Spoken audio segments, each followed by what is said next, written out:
I'll bring in Siddharth Zarabi, who's joining us from Davos. Siddharth, for the last 1 week, has been getting us a slew of exclusive conversations with these top economists. Siddharth, you've been speaking with these global leaders, these economists, many of whom are praising, and we've just heard a sample of those, they're praising India's economic performance.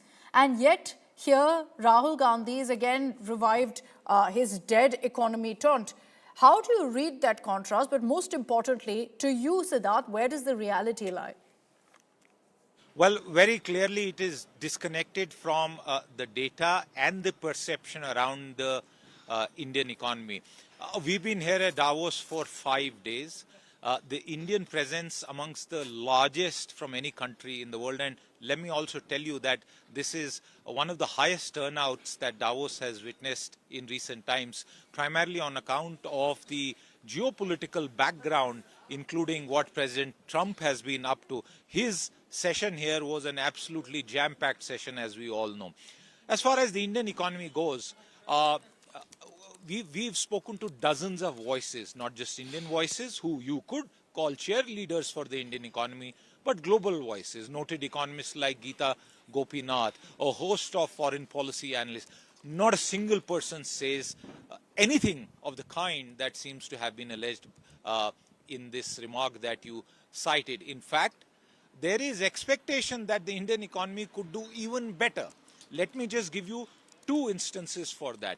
One, the fact that 2025 was the year of reforms in India, and 2026 promises to perhaps be even better. We are literally just days away from the union budget, and we will definitely see certain announcements on that front.